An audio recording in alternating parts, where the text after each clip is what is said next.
Okay, now let's talk about how we regulate the flight in our chipping and control our distance and control our speed.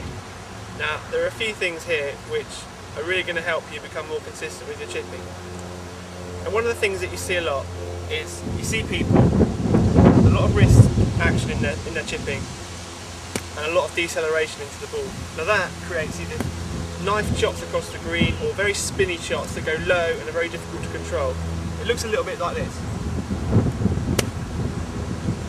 You can see there, deceleration, longer backswing than through swing, and it's very difficult to time.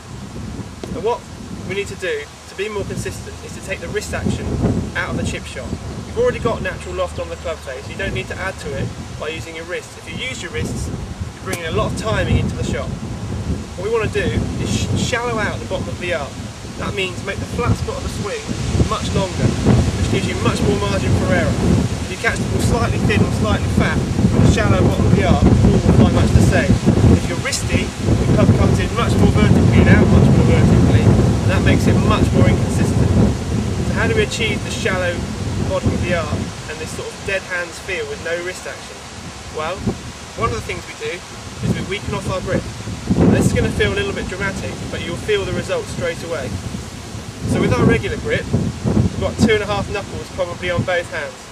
And what we want to do for our chipping is turn the left hand to the left, so you can probably see one or no knuckles, and most importantly the right hand turns right over to the left, so I can see almost all my knuckles. Now make this feel as extreme as possible, because that's the effect we need to deaden the hands, to stop the hands from creating a hit. We're trying to take the hit out of the chip shot. So many times you see people, and there's a real hit at the ball when they're making a chip shot. What we want to do is we want to promote flow and rhythm in the club face, so you can't tell where the strike comes. And we do that by taking the wrist action out. So let's try this. Turn my left hand to the left and the right hand right over the top of the shaft. And what that means is it's very, very difficult to be wristy and flicky and hitty at the strike. So what we do now is we just feel the arms flow back and through in a nice slow soft rhythm, again with the ball opposite the right heel.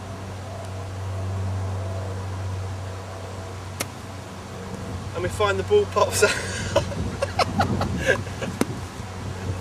The ball pops up lovely and softly. What we don't want is that piercing spinny trajectory. We want a soft trajectory with little or no spin that's very easy to repeat and control. And then the speed just comes from the length of the swing, not from the speed of the hit. So let's have another look. Ball opposite the right heel, weaken off that grip, and then it's almost like you just rock the shoulders, you keep that tempo nice and smooth, and there's no speeding up or decelerating at any point in the swing, it's just a flow, a nice flowing rhythm. And that will create that long flat spot. You just use a natural loft on the club. There's no sort of real violent descending impact, there's nothing to help the ball up. You're just using natural loft. So effectively, we're just going to return at impact to our setup position. So we're pre-setting our impact. We've got the natural loft on the club, which is exactly what we want at impact.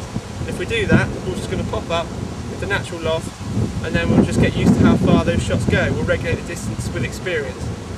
So let's have a go. Ball opposite right heel, weak grip, and just a soft rhythmical swing.